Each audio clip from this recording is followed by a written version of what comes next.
ఇప్పుడు మనకి దొండకాయ మసాలా కర్రీ రెడీ అయిపోయింది. చూడండి మంచి గ్రేవీతో, చక్కని కలర్‌తో, మంచి వాసనతో, మంచి టేస్ట్‌తో కర్రీ అనేది రెడీ అయిపోయింది. ఇలా తయారైన ఈ కర్రీని బగారా రైస్‌లోకి ఏసుకొని తింటే చాలా బావుంటుందండి. ఒక్క దొండకాయని తీసుకొని నోట్లో ఏసుకోండి. వెన్నలాగా అలా కరిగిపోయి జారిపోతుంది. అంత టేస్టీగా ఉంటుంది. ఈ కర్రీ తిన్న వాళ్ళు అస్సలు మర్చిపోలేరు.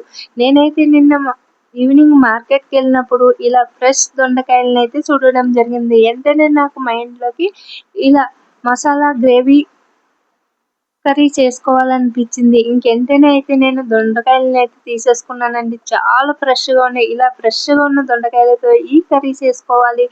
ఇంకా దొండకాయ కర్రీ అంటే ఇష్టపడిన వాళ్ళు కూడా చాలా ఇష్టంగా తినేస్తారు. మరి ఈ కర్రీ తయారీకి ఏమేమి వాడాను, ఏమి కావాలి అనేది ఇప్పుడు మనము చూసేద్దామా?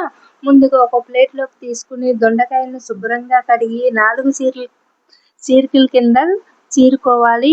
మనము గుత్తొంకాయకి ఏ విధంగా కట్ చేసుకుంటామో అలాగే ఈ దొండకాయలను కూడా మనము 4 చీలికల కింద చీరుకోవాలి. మరి కొసకంట కాకుండా కొద్దిగా మొటుము వరకు దీనికి బొడ్డు ఉంటుంది చూడండి. అక్కడ వరకు అయితే చీరుకుని ఇలా తీసుకోవాలి. శుభ్రంగా కడిగి ఇలా కట్ చేసుకోవాలి.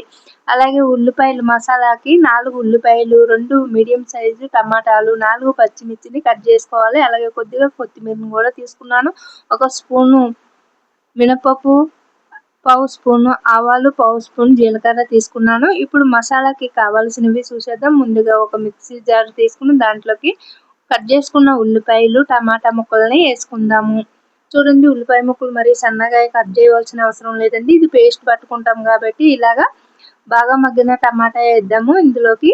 ఇలా టమాటా వేయడం వల్ల మనకి ఈ మసాలా కర్రీకి టేస్ట్ అనేది బాగుంటుంది. ఇందులోకి ఇక్కడ నేను చూపిస్తున్నాను చూడండి, ఒక స్పూన్ కొబ్బరి పొడి, ఒక స్పూన్ నువ్వుల పొడి, చిటికెడు పసుపు, అర స్పూన్ కారము, ఒక స్పూన్ సాల్టు, అర స్పూన్ గరం మసాలా. ఈ గరం మసాలా మన ఇంట్లో తయారు చేసుకున్నదేనండి. అన్నీ కూడా వేసి మూత పెట్టేసి ఇప్పుడు మనము మిక్సీ పట్టేసుకుందాము పేస్ట్ లాగా. ఇక్కడ చూపిస్తున్న విధంగా మెత్తగా పట్టుకుందాము పేస్ట్, ఉల్లి పేస్ట్ అనేది.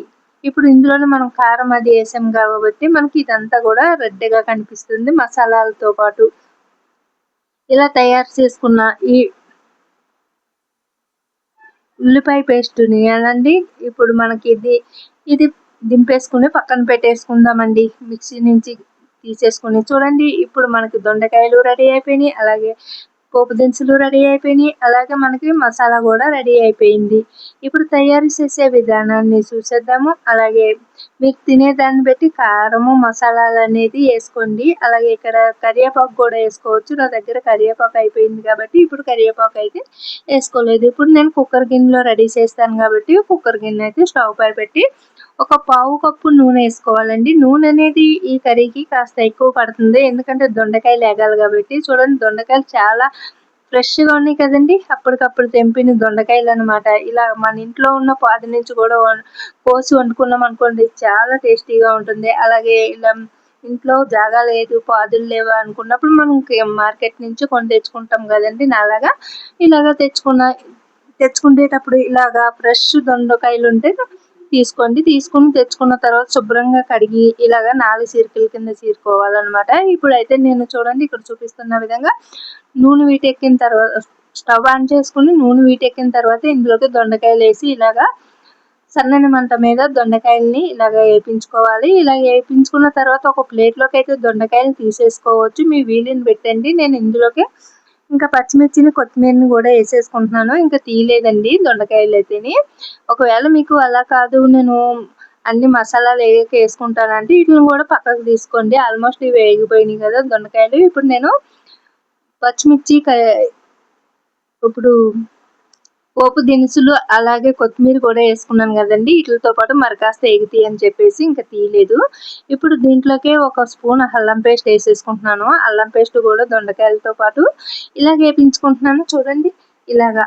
ఒకవేళ మీకు ఇలాగా వీళ్ళ ఇష్టం లేకపోతే దొండకాయలు వేయించుకుని బాగానే ఇలాగ వేగిన తర్వాత ఒక ప్లేట్లోకి తీసుకున్నప్పుడు పోపు దినుసులు, పచ్చిమిర్చి ఇవన్నీ కూడా వేయించుకున్న తర్వాత ఇలాగా ముందుగా రెడీ చేసుకున్న గరం మసాలా ముద్ద ఉంది కదండి. ఇది ఆనియన్స్ పేస్ట్ అంటే ఉల్లి పేస్ట్ని వేసేసుకుందాము. ఇప్పుడు ఉల్లి పేస్ట్ నూరితే నేను ఇప్పుడు దొండకాయల్లోకి వేసుకున్నాను. ఎందుకంటే పోపు దినుసులు అవి అన్నీ కూడా మనకి ఈక్వల్గా వేగిపోయినాయి కాబట్టి ఇప్పుడు అల్లం పేస్ట్ కూడా ఎగిపోయింది కాబట్టి ఇప్పుడు ఉల్లి పేస్ట్ కూడా వేసేసుకుంటున్నాను. ఇంక ఈ ఉల్లి పేస్ట్ చూడండి కలర్ఫుల్గా ఉంది కదా. ఇందులోనే మనము మసాలా వేసుకున్నాము, కారము, సాల్ట్, పసుపు ఇవన్నీ వేసేటప్పటికి కలర్ఫుల్గా కనిపిస్తుంది. అలాగే బాగా మగ్గిన టమాటా వేసేటప్పటికి మరింత కలర్ఫుల్గా కనిపిస్తుంది కదండి.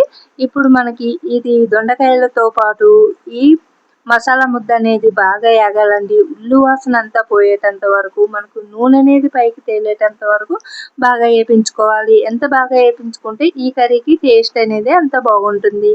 అలాగే మీకు ఉల్లిపాయలతో పాటు మసాలాలు అవి వేయడం ఇష్టం లేకపోతే టమాటాని ఉల్లిపాయలని పేస్ట్ పట్టేసి అవి ఇలా ఏగేటప్పుడు మీరు కారము అవన్నీ కూడా వేసుకోండి, మసాలాలు అవిని.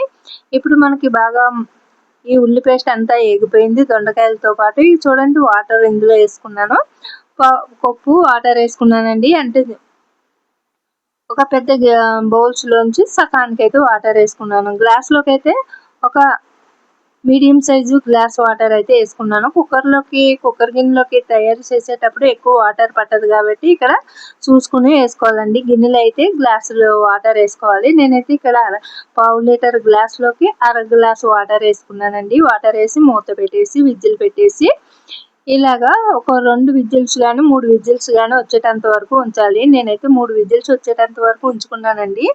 3 విజిల్స్ వచ్చిన తర్వాత స్టవ్ ఆపేసుకుని ఆవిరిపోయిన తర్వాత మూత తీస్తే కర్రీ అనేది ఇలా రెడీ అయింది. ఇలా రెడీ అయిన ఈ కర్రీని ఇలాగా మరొక గిన్నెలోకి అయితే మార్చేసుకున్నాను. చూడండి ఇప్పుడు మనకి దొండకాయ మసాలా కర్రీ రెడీ అయిపోయింది వేడి వేడిగా.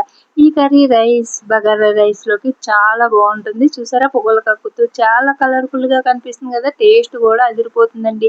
ఇలా దొండకాయని తీసుకుని నోట్లో వేసుకున్నారంటే అలా వెన్నలాగా జారిపోతుంది, అంత టేస్టీగా ఉంటుంది. ఇంకా దొండకాయలు అంటే ఇష్టపడిన వాళ్ళకి ఇలా చేసి వడ్డించండి, ఇంకా అస్సలు మర్చిపోలేరు. ఈ టేస్ట్ కి అలవాటు పడిన వాళ్ళు ఇంకా దొండకాయలు ఎక్కడైనా ఫ్రెష్ గా కనిపించినాయి అంటే ఇంకా తెచ్చేసి ఈ కూర వండేయండి అని కూడా అంటారు. మరి అంత టేస్టీగా ఉంటుంది.